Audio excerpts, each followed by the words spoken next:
तापमान का असमय बढ़ना कहीं न कहीं पूरे इकोसिस्टम के लिए चैलेंज है, चुनौती है।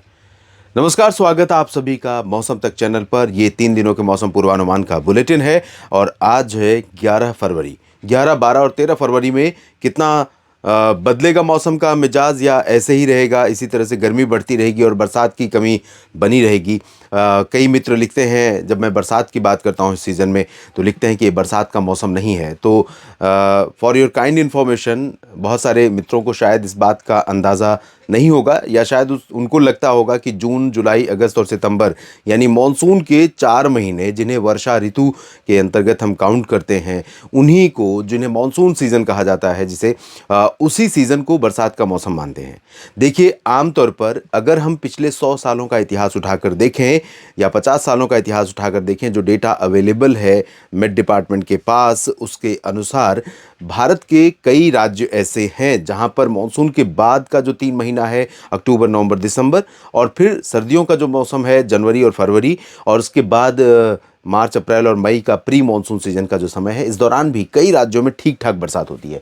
पहाड़ों पर तो जम्मू कश्मीर में 100 मिलीमीटर से ज़्यादा का बारिश का आंकड़ा और हिमपात का आंकड़ा रहता है। हिमाचल प्रदेश में भी 100 के करीब और उत्तराखंड में 50-55 के करीब आंकड़ा होता है।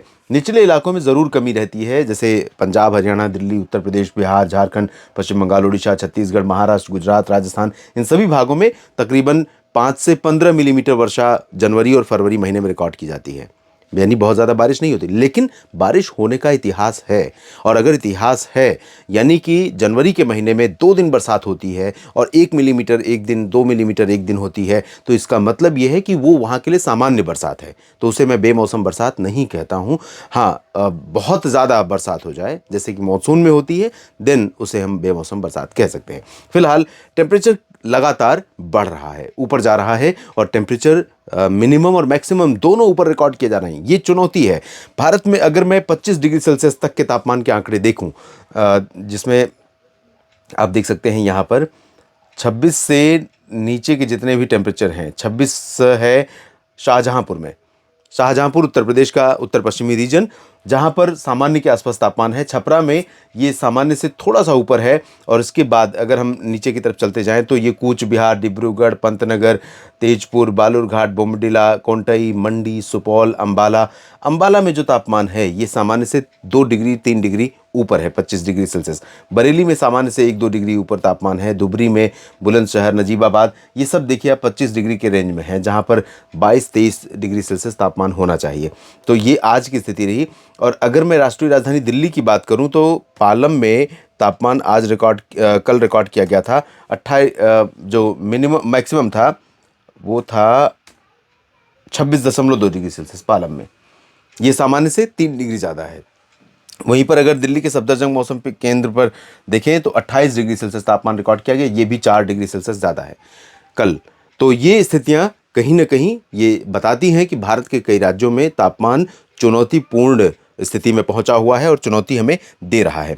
और अब क्या परिवर्तन होगा?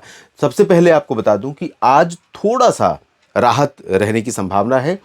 मुंबई तक, नागपुर और इधर रायपुर, छत्तीसगढ़, रायपुर सहित छत्तीसगढ़, उड़ीसा के लगभग सभी क्षेत्रों में, झारखंड और गंगेय पश्चिम बंगाल से लेकर बिहार, उत्तर प्रदेश, पंजाब, हरियाणा, दिल्ली, चंडीगढ़, इन सभी मैदानी भागों पर आने वाली जो उत्तर पश्चिमी या उत्तर की हवाएं हैं, इनकी इंटेंसिटी, इनका प्रभाव थोड़ा बढ़ेगा आज।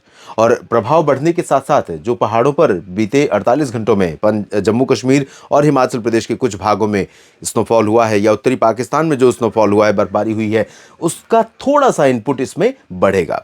और ये कारण बनेगा कि धीरे धीरे ग्रेजुअली थोड़ा सा ठंडक यहाँ रायपुर तक पहुँचेगी, यहाँ नागपुर और यहाँ पर अहिल्याबाई नगर या मुंबई और यहाँ सूरत, वलसाड़, नौसारी तक ठंडक पहुँचेगी।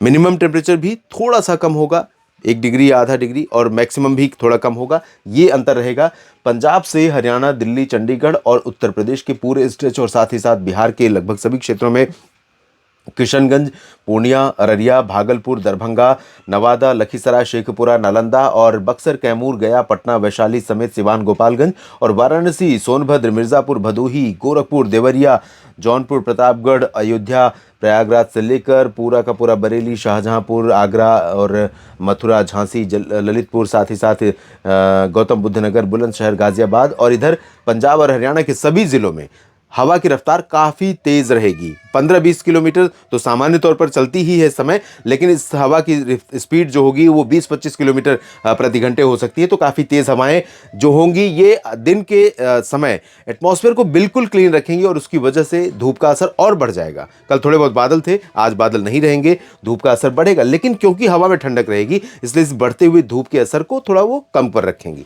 तो ये स्थिति रहेगी और यही स्थिति आपको, हवा की स्पीड तो ज़्यादा नहीं रहेगी राजस्थान, गुजरात या मध्य प्रदेश और महाराष्ट्र में, छत्तीसगढ़, उड़ीसा में, लेकिन इन जगहों पर भी हवा में ठंडक पहुंचेगी तो राहत थोड़ी सी रहेगी। दक्षिण भारत में मुख्यतः शुष्क और साफ मौसम और गर्म मौसम, बेहद गर्म मौसम, तेलंगाना, आंध्र प्रदेश, कर्नाटक, केरल, तमिलनाडु यानी चेन्नई, पुदुचेरी समेत बेंगलुरु, हैदराबाद, रामागुंडम, खम्मम समेत विशाखापट्टनम, कलिंगापट्टनम और इधर जो बेंगलुरु, मैसूरू, हसन का रीजन है, चित्रदुर्गा, बेल्लारी, गडक का हिस्सा है, इन सभी भागों में काफ़ी गर्म मौसम होने लगा है। पूर्वोत्तर भारत में अरुणाचल प्रदेश में बारिश होगी और बर्फबारी भी ऊंचे इलाकों में हो सकती है। शेष पूर्वोत्तर में फिलहाल अभी ड्राई वेदर रहेगा।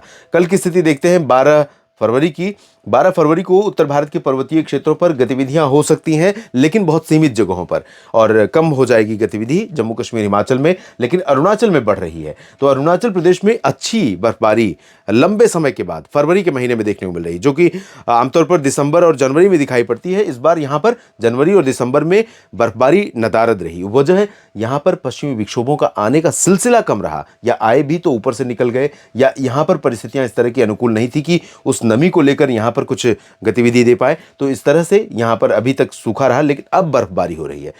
उत्तर भारत के मैदानी इलाकों पर हवाएं देख सकते हैं आप, पंजाब, हरियाणा से लेकर राजस्थान में जयपुर और मध्य प्रदेश में ग्वालियर और जबलपुर तक ये हवाएं स्ट्रेंथन हो रही हैं, हवा सशक्त हो रही है, तेज हो रही है। तो इस तेज हवा के कारण एटमॉस्फेयर क्लीन होगा, धूप तेज होगी, गर्मी दिन में बढ़ेगी, लेकिन हवा में ठंडक होने के कारण यहां पर राहत कल भी बनी रहेगी मुंबई तक और झारखंड में रांची और आसपास के भागों तक। इधर छत्तीसगढ़, उड़ीसा और गंगे पश्चिम बंगाल में थोड़े बादल छा सकते हैं, थोड़े बादल तमिलनाडु के तटों पर होंगे। शेष साउथ पेनिनसुलर रीजन और सेंट्रल इंडिया में बिल्कुल क्लियर और ड्राई वेदर रहेगा। और तीसरे दिन यानी 13 फरवरी को आप देख सकते हैं उत्तर भारत के पहाड़ों पर गतिविधियां और कम हो जाएंगी, लेकिन 15 से फिर से एक्टिविटी शुरू हो सकती हैं। अरुणाचल में जारी रहेगी, उड़ीसा में कुछ जगहों पर गतिविधियां हो सकती हैं, शेष जगहों पर हवाएं उसी तरह से उत्तर पश्चिमी दिशा से चलती रहेंगी। और ये हवाएं एक तरफ धूप को बढ़ा रही हैं, जिसके कारण टेम्परेचर लगातार राइज कर रहा है दिन का, और दूसरी तरफ इनमें ठंडक थोड़ी सी है। तो कहीं ना कहीं इस बढ़ते हुए टेम्परेचर के प्रभाव को कम करने में इन हवाओं की भूमिका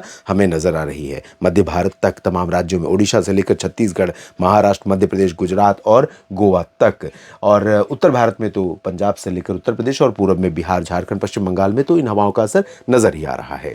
इस बुलेटिन में अभी के लिए इतना ही। मेरे साथ लगातार बने रहिए न्यूज़ मीडिया मंच और मौसम तक यूट्यूब चैनल और फेसबुक पेज मौसम तक पर। और ये जानकारियां अगर आपको ठीक लगती हैं तो वीडियो को लाइक और शेयर करिए, कमेंट बॉक्स में अपनी बात लिखना ना भूलें, और इस चैनल को अगर आपने सब्सक्राइब नहीं किया है दोस्तों तो कर लीजिए, ताकि मौसम का अपडेट लगातार आपके पास पहुंचता रहे। धन्यवाद।